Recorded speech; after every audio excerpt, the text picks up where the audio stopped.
আমি গাড়ির মধ্যে বিষয়গুলো দেখলাম। আগুন লাগলো ঢাকার বেইলি রোডে, ওই যে কাচ্চি ভাই এবং ইলদিন আছে এত বড় একটা দালানের মাঝে, এই যে আগুনে পুরে পুরে সব সারকার হয়ে গেল। গতকালকের আগের দিনেও যেই বিল্ডিংটা, যেই ভবনটা দেখতে এত সুন্দর, আজকে ওই ভবনের কিচ্ছু নাই, সব পুরে পুরে সারকার হয়ে গেল। এখন পর্যন্ত ৪৬ জন দুনিয়া থেকে বিদায় নিয়ে চলে গেল রে বাবা। কেউ তো জানে না, যদি জানতো তাহলে যাইতো না কাচ্চি ভাইয়ে কাচ্চি খাওয়ার জন্য, তাহলে যাইতো না ইল্লিনে জুব্বা কেনার জন্য, তাহলে যাইতো না, বলতো আমি আজকে যাব না, সম্ভব হলে 1 মাস যাব না, 2 মাস পরে আমি যাব, কারণ যেখানে গেলে আমার মৃত্যু নিশ্চিত হয়ে যাবে ওই জায়গায় তো আমি যাইতে চাই না। কিন্তু এই বান্দারা জানে না ওখানে যাওয়ার পরে মরণ হয়ে যাবে। আল্লাহ পাক কোন সময়ে তোমার মরণ জায়গার মধ্যে রেখে দেয় রে বাবা, ওই ব্যাপারে কেউ জানে না। আমি জুনায়েদ আল হাবিব এখান থেকে বয়ান করিয়া আমার কুমিল্লায় যেতে পারবো কি পারবো না এই গ্যারান্টি আমি দিতে পারি না, কারণ প্রতিদিনই তো অ্যাক্সিডেন্টে 2-3 লাশ আমাদের চোখের সামনেই পড়ে রাখে। বিভিন্ন জায়গায় গেলে আমরা দেখতে পাই ট্রাক করে আছে, ওদিকে প্রাইভেট কার, এত পরিমাণ সংঘর্ষ হওয়ার কারণে অর্ধেক পর্যন্ত প্রাইভেট কার চলে আসলে সঙ্গে সঙ্গে ড্রাইভারের ডেড বডি দেখলাম পরে রইল, একটা লুঙ্গি দিয়ে ঢেকে ফেললো। এগুলা তো বান্দা আমরা সচরাচর প্রতিদিন প্রতি রাতের বেলা দেখলাম। ওর আল্লাহর বান্দারা, আমার মরণ কোন সময় হবে আমি জানি না, তোমার মরণ কোন সময় হবে তুমি জানো না। ওই যে বেইলি রোডের কাচ্চি ভাইয়ে কাচ্চি খাওয়ার জন্য 5 জন একই পরিবারের দুনিয়া থেকে বিদায় নিয়ে চলে গেল। ইতালিতে গ্রিন কার্ড পাইলো, গ্রিন কার্ড পাইয়া দেশে আসলো। আমাকে ব্রাহ্মণবাড়িয়া সরাইল উপজেলায় বাড়ি, তার সন্তান সন্ততি লইয়া নিজের বিবিরে নিয়ে চলে যাবে ইতালি। ওখানে গ্রিন কার্ড পেয়ে গেল। কাচ্চি ভাইয়ে আগামী 1 সপ্তাহ পরে যাবে। কাচ্চি ভাইয়ে যায় কাচ্চি খাওয়ার জন্য অর্ডার দিয়ে দিল, কিন্তু জানে না আমি আরই আমার গ্রিন কার্ড নিয়ে ইতালি যেতে পারবো না, আমার এই গ্রিন কার্ড নিয়ে আমার বিবি যাইতে পারবে না। নিজের বড় মেয়েটাও দুনিয়া থেকে বিদায় নিল, নিজের মেজে মেয়েটাও দুনিয়া থেকে বিদায় নিল রে বাবা। একটা ছোট্ট বাচ্চা, ওই বাচ্চাটার নাম আব্দুল্লাহ, ও দুনিয়া থেকে বিদায় নিয়ে নিল। ওনার বিবিও দুনিয়া থেকে বিদায় নিল। এক কথায় পুরা পরিবারটাই নিঃস্ব মিসকিন অসহায়ের মধ্যে ওই জায়গায় পরে দুনিয়া থেকে মৃত্যুবরণ করে ফেললো। 5 জনের কবর একই জায়গায় দেওয়া হলো। এরা যদি জানতো ওই জায়গার মধ্যে যাইতো না রে বাবা। তো তোমার আমার মরণ কোন সময় হবে জানা নাই, আসেনি?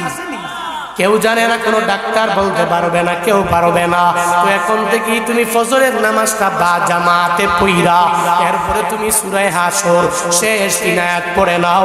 তোমার মরণ যদি বিভিন্ন লাইনে মরণ হয়ে যায়, যদি অ্যাক্সিডেন্টে মরণ হয়ে যায়, যদি কোনো ভাবে তোমার মরণ হয়ে যায়, যেভাবেই হোক না কেন তোমার মরণ স্বাভাবিক মরণ হবে না, আল্লাহ পাক শহীদি মরণ বলেই পরিগণিত করবে। কোন সময়ের শহীদ জানুনি রে বাবা? ওই শহীদ হলো আমগো দেশে আইসা। এখন যদি এক নেতা আরেক নেতার জন্য জীবন দিয়া দেয়, একজন ব্যক্তি আরেক নেত্রীর জন্য জীবন দিয়া দেয়, এটা শহীদ হবে না, বরং কোন জামানার শহীদ জানো? সেই জামানায় সাহাবায়ে কেরাম ইসলামের জন্য পাগল মারা হয়ে গেল, এদের জীবনটা পর্যন্ত দিতে দ্বিধা করে নাই। এই সমস্ত সে সাহাবারা যারা সুহাদা শহীদ হয়ে গেল, এই সমস্ত সুহাদাদের শহীদি মরণের মর্যাদার মতো তোমার আমার মরণটা হয়ে যাবে। যেমন হযরতে হামজালা, যেমন হযরতে আমির হামজা, যেমন নবীর সাহাবায়ে কেরামেরা কালো সাহাবী আসওয়াদ, এরকম হাতে গোনা গোনা সাহাবায়ে কেরাম যারা দুনিয়া থেকে বিদায় নিয়ে চলে গেল, এদের মতো তোমার মরণটা শহীদি মরণ বলে রবের দরবারে পরিগণিত হয়ে যাবে। যেমন হযরতে হামজালা এত পরিমাণ কষ্ট করে যেই প্রতিদান পাওয়া গেল, তুমি যুদ্ধের ময়দানে যাওয়া লাগবে না। তুমি যদি সূরা হাশরের আমলটা যদি কন্টিনিউ চালু করতে পারো, আল্লাহ পাক তোমার মরণটারে শহীদি মরণ বলে বড়ে গণিত করে দিবে। ওই হানজালার ঘটনা ও বান্দারা এমন কেউ নাই তোমরা জানো না। সেই হানজালা নিজে এত পরিমাণ কষ্ট করে দুনিয়া থেকে বিদায় নিয়ে চলে গেল। উহুদের ময়দানে রাহমাতুল লিল আলামিন যখন চলে যায়, হযরতে হানজালাও নবীর পেছনে দৌড়ায়। নবী আমার ডেকে বলে, এই হানজালা, না না, নতুন বিয়া তুমি করলা, তুমি উহুদের ময়দানে যাওয়া লাগবে না রে হানজালা। তুমি তোমার বাসায় যাও, বাসর রাত উদযাপন করো, উহুদের ময়দানে যাওয়া লাগবে না। নবী হানজালারে এক রাতের জন্য যখন রুখসত দিয়া দেয়, হযরতে হানজালা চলে গেল। নবী আমারে বারণ করছে উহুদের ময়দানে যাওয়ার জন্য। হানজালা রওনা, নিজে বাসর রাত উদযাপন করে যখন গোসলের জন্য যাবে, পথিমধ্যে যাওয়ার পথে কে যেন মদিনায় আওয়াজ দিয়া দিল, কুতিলা মুহাম্মদ, আমার নবী নাই। কে আসো? নবীরে যারা দুনিয়া থেকে বিদায় করে দিল, ওই নবীর শত্রুদের বিরুদ্ধে যুদ্ধের ময়দানে ঝাঁপায়া বরবাদ। এই মদিনায় আমার নবী এতদিন পর্যন্ত ছিল রহমত। কে আসো? ওই নবীর জন্য জীবন দিবায়। হযরতে হানজালা যখন এই সাউন্ডটা নিজের কান বরাবর পৌঁছে গেল, হানজালা বলে, আমার নবী আমার রুখসত দিয়া উহুদের ময়দানে যাওয়ার পরে নবী দুনিয়া থেকে বিদায় নিয়ে নিল। আমার নবী সেই এলাকায় নাই, আমি গোসল কার জন্য করব রে? পাগল হয়ে গেল হযরতে হানজালা। দৌড়াইয়া যখন হানজালা নিজের বিবির দরবারে চলে যায়, বিবি রে, গোসল করার আমার কোনো মানে হয় না, আমি গোসল করতে পারি না, আমায় তরবারি দাও, এই তরবারি নিয়ে যুদ্ধের ময়দানে আমার যাওয়া লাগবে। হানজালার বিবি ডেকে বলে, ও স্বামী আমার হানজালা, আপনি আমার নবস্বামী, আপনার সাথে বাসর রাত উদযাপন করার পরে আপনার গোসল ফরজ হয়ে গেল। স্বামী রে, একটু গোসল ফরজ হয়ে গেলে গোসলটা কইরা এর পরে তরবারি নিয়ে যাবেন, এরপরে যুদ্ধের ময়দানে গেলে অসুবিধা নাই। হযরতে হানজালা বলে, বিবি রে, তোমার দিলে কি আমার নবীর প্রতি কোনো মায়া নেই? বিবি রে, তোমার দিলে কি আমার নবীর প্রতি বিন্দু মাত্র পরিমাণ কোনো প্রেম নাই? হাসরের ময়দানে আমি হানজালারে যদি আমার মাওলা বিচারের কাঠ গড়ায় দাঁড় করায়, আল্লাহ যদি ওদিন বলে, এই হানজালা তুই জবাব দাও, তুই তোর স্ত্রী নিয়ে আনন্দ করেছো, ওদিকে আমার মদিনাওয়ালা নবী উহুদের ময়দানে যাইয়া নিজের রক্তগুলো জমিনের মধ্যে বিলীন করে দিয়ে দিল। বিবিরে, আল্লাহ যদি হাসরের ময়দানে আমার বলে, আমি রবের দরবারে হিসাব দিতে পারবো না, রবের দরবারে হিসাব দিয়া জান্নাতে যেতে পারবো না, ও বিবি তরবারি দাও, এই তরবারি নিয়ে আমি যুদ্ধের ময়দানে যাব। এবার বিবি বারণ করে না, বিবি নিষেধ করে না। যখন তরবারি দিয়ে দিল, হযরতে হানজালা তরবারি নিয়ে যুদ্ধের ময়দানে দৌড়ায়, নবীর প্রেম ভালোবাসা নিয়ে দৌড়ায়। নবীরে তোমরা দুনিয়া থেকে বিদায় করে দিলা, আমি ঘরের মধ্যে বসে থাকতে পারি না। তরবারি নিয়ে যুদ্ধের ময়দানে যুদ্ধ করে করে একটা হালাতে হযরতে হানজালা দুনিয়া থেকে বিদায় হয়ে যায়। দুনিয়া থেকে বিদায় নিল। নবী প্রেমে পাগল বাড়া হয়া অনেক কাফেরকে জাহান্নামে পাঠায়া দিয়া নিজেও চলে গেল। ওয়ালা তাকুলু লিমান ইউকতালু ফি সাবিলিল্লাহি আমওয়াত বাল আহইয়া। আল্লাহ কয় এদের মৃত বলা যাবে না, এদের তোমরা জীবিত বলবা, কারণ যারা আমি রবের দিন কায়েম করার জন্য আমি নবীর প্রেম ভালোবাসা অন্তরে নিয়া যুদ্ধের ময়দানে যায়, এরা তরবারি নিয়ে যুদ্ধ করে, এরা মরে না, এরা জীবিত। ঘোষণা আমার না, ঘোষণা কার? আল্লাহ পাক বলেন, দুনিয়াতে যারা ইসলামের জন্য জীবন দিয়ে দিল এরা মৃত না, এদের মৃত বলবা না, বরং তোমরা বুঝো না, বালহুম ইউযাকুন। আল্লাহ পাক নিজেই বলেন, যারা সুহাদা কবরের মধ্যে আল্লাহ এদের রিজিক দিয়া দেয়, আল্লাহ কবরের মাঝে এদের খাওয়ায়, আল্লাহ কয় এদের মৃত বলা যাবে না। হযরতে হানজালা দুনিয়ার বাড়ি ত্যাগ করে ফেললো, মানে জান্নাতের পেয়ালাটা পরিপূর্ণ পান করে নিল। হযরতে হানজালা যুদ্ধের ময়দানে যুদ্ধ করে যখন উহুদের উহুদের ময়দানে যুদ্ধ শেষ হয়ে গেল, রহমাতুল লিল আলামিন জানায়া দেয় এই সাহাবায়ে কেরাম আমি নবীর প্রেম অন্তরে নিয়া এই সাহাবীরা দুনিয়া থেকে বিদায় নিয়ে চলে গেল রে, এদের লাশগুলোরে একসাথে করে দাও, এদের লাশগুলোরে একসাথে করে বিনা গোসলে এদের দাফন করে দাও। সুহাদাদেরকে গোসল দেওয়া লাগবে না রে, কারণ আসরের ময়দানে আমার মাওলার দরবারে এরা চলে যাবে রে। কারণ ওয়ালা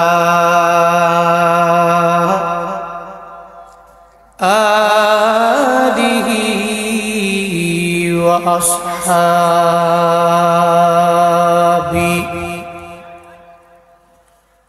ওয়া আসহাবিহি ওয়া বারাকা ওয়া সাল্লাম وبارك وسلم تسليما كثيرا كثيرا أرسله بالحق بشيرا ونذيرا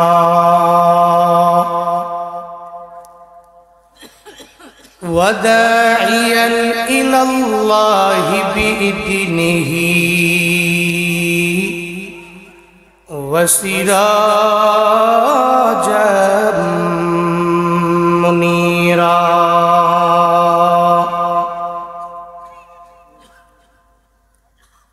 اللهم صل على محمد النبي الأمي وعلى آله وسلم تسليما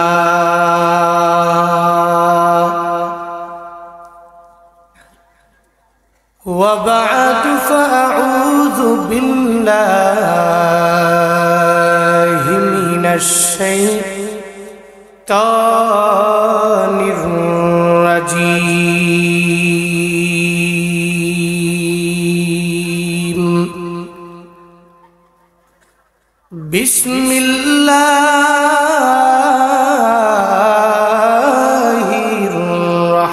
الرحمن الرحيم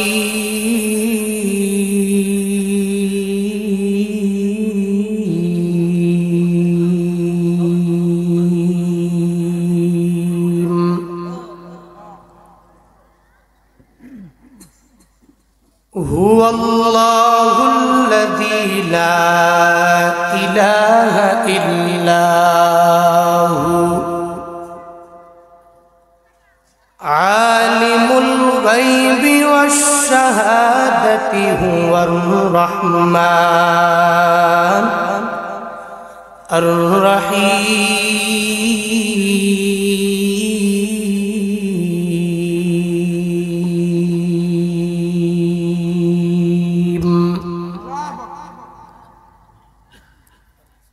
وقال النبي صلى الله عليه وآله وسلم من قال حين يصبح 3 مرات أعوذ بالله السميع العليم من الشيطان الرجيم وقرأ 3 آيات من آخر سورة الحشر وكل الله به 70,000 ملك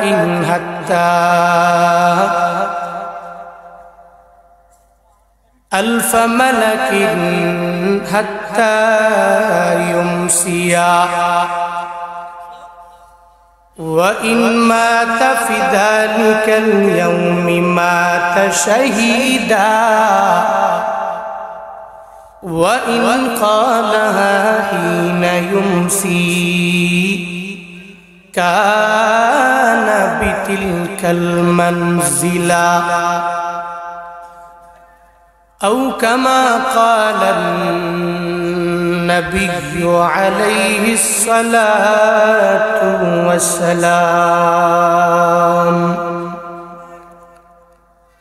सदक़ल्लाहु मौलानल अज़ीम व सदक़ रसूलुहुन नबियुल करीम। व नहनु अला ज़ालिका लमिनश शाहिदीना वश्शाकिरीना वज़्ज़ाकिरीन वल्हम्दुलिल्लाहि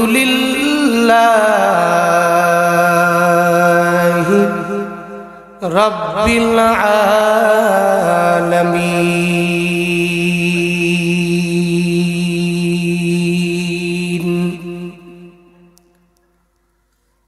सुब्हानक ला इल्म लना इल्ला मा अल्लमतना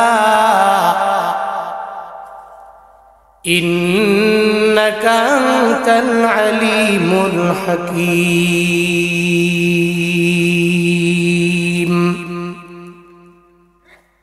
रब्बि शरह ली सदरी वयस्सिर ली अम्री वहलुल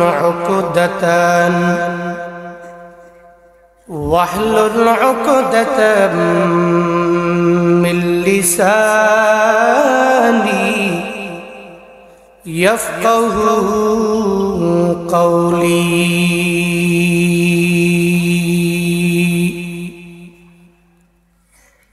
रब्बि ज़िदनी इल्मा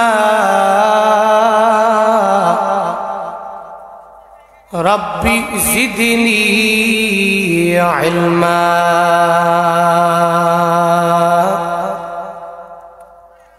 रब्बि ज़िदनी इल्मा रब्बि यस्सिर वला तुअस्सिर वतम्मिम अलैना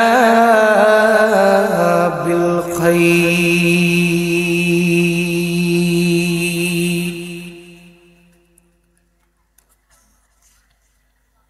कौनैन का मुख्तार खुदा तुमको बनाया, कौनैन का मुख्तार खुदा तुमको बनाया। उम्मत की निगाहबान खुदा तुमको बनाया, उम्मत की निगाहबान खुदा तुमको बनाया। या रब मेरे आँखों में समा जाए मदीना, या रब मेरे आँखों में समा जाए मदीना। मुद्दत से मेरे दिल में तमन्नाए मदीना, मुद्दत से मेरे दिल में तमन्नाए मदीना।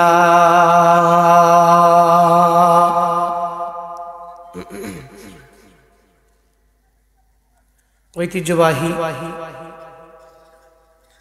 কচুয়া গুরুস্থানের উন্নয়ন কর্তৃক আয়োজিত আজিমুশান মুতাবাররাক ইসলামী জলসার আজ 1 মার্চ 2024 বরকতপূর্ণ এই মজলিসের সম্মানিত সভাপতি জনাব আলহাজ মোহাম্মদ ইসহাক আলী সাহিব কচুয়া, আজকের মাহফিলে সম্মানিত প্রধান অতিথি জনাব অ্যাডভোকেট ওমর ফারুক সুমন এমপি মহোদয়, মুতাবাররাক এই মজলিসে আমার পূর্বে কোরআন এবং হাদিস থেকে দিক নির্দেশনামূলক বাণী আপনাদেরকে শুনিয়েছেন।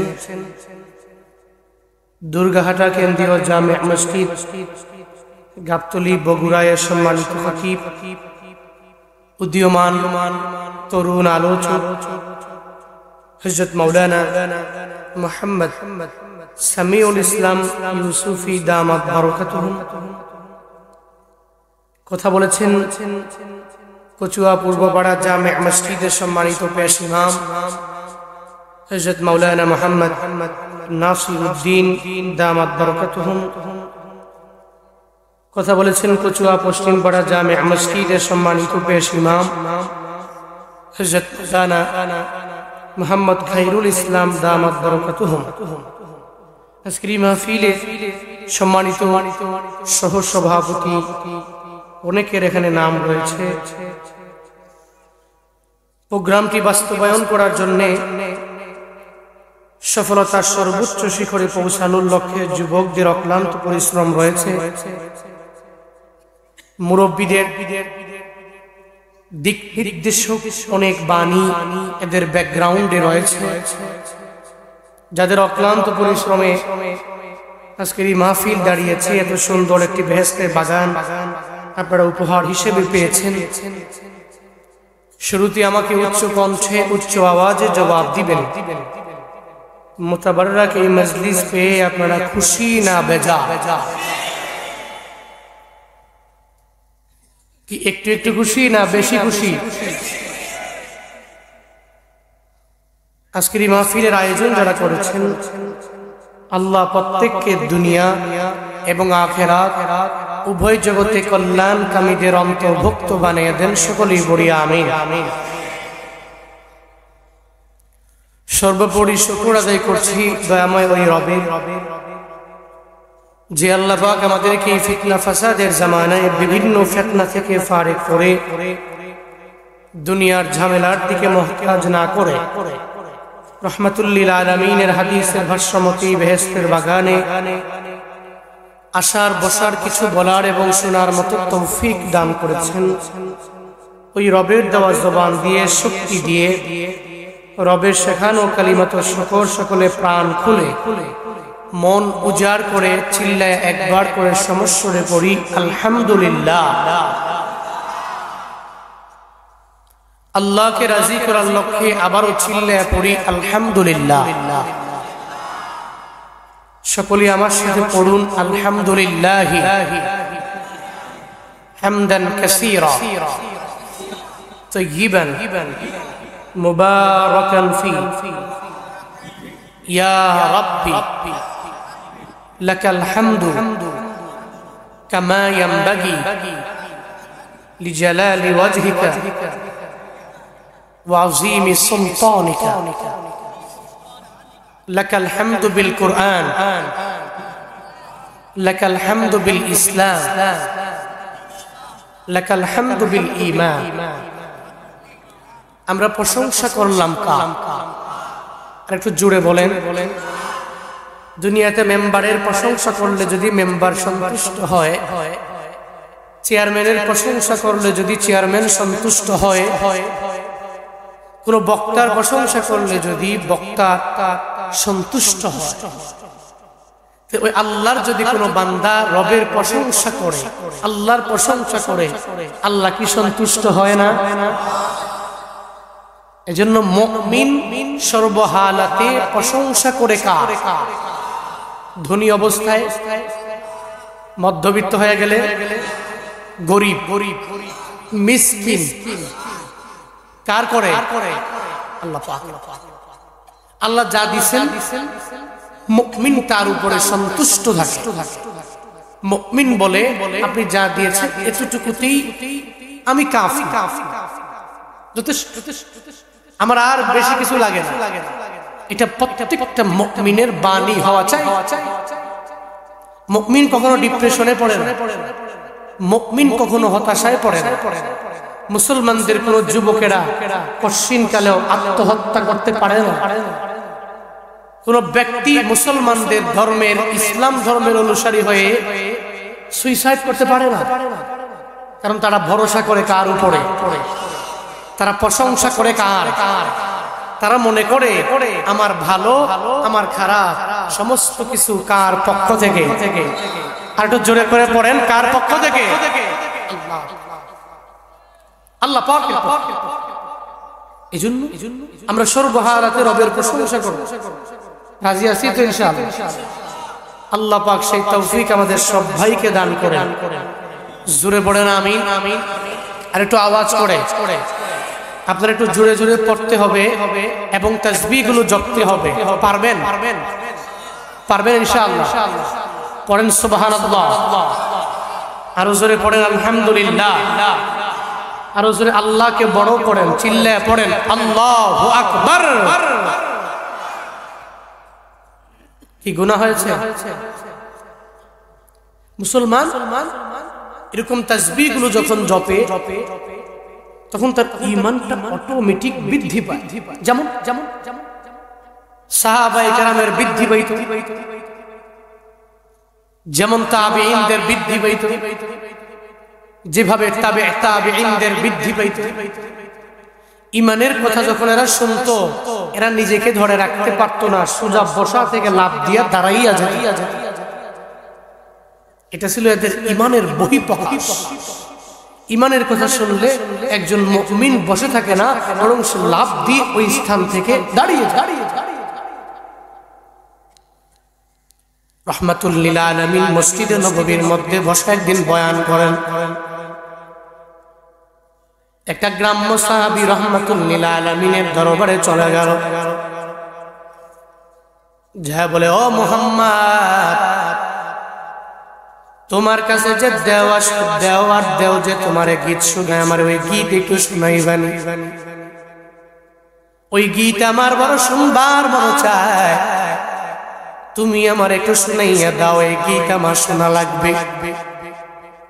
নবী বলে দিলেন, এই বধূ, তুমি যারে গীত বলো ওটা গীত না, যারে দাও বলো ওটা দাও না। যারে দাও বলো এত দামি, সমস্ত ফেরেশতাদের লিডার আল্লাহ যারে বানায়া দিলেন তার নাম জিবরাইল আলাইহিস সালাম। শুধু আমি নবীর কাছে না, আল্লাহ পাক দুনিয়াতে যত নবী পাঠালেন, পয়গম্বর পাঠালেন, সব নবীদের কাছে ওহী নিয়ে দায়িত্ব আর নিয়ে আসার দায়িত্ব ছিল জিবরাইলের। আদম নবীর কাছে তিনি ওহী নিয়ে আসলেন, ঈসা নবীর দরবারে উনি ওহী নিয়ে আসলেন, মুসা নবীর দরবারে উনি ওহী নিয়ে আসলেন। সমস্ত নবীর দরবারে আমার মাওলার দরবার থেকে ওহী নিয়ে আসার দায়িত্ব জিবরাইলের। এই বধূ, তারে তুমি দেও বলবা না, আজকে থেকে বলবা জিবরাইল আলাইহিস সালাম। এরপরে রাহমাতুল লিল আলামিন আবার তারা জানায়া দিলেন, তুমি যেই গীতের গীত বলো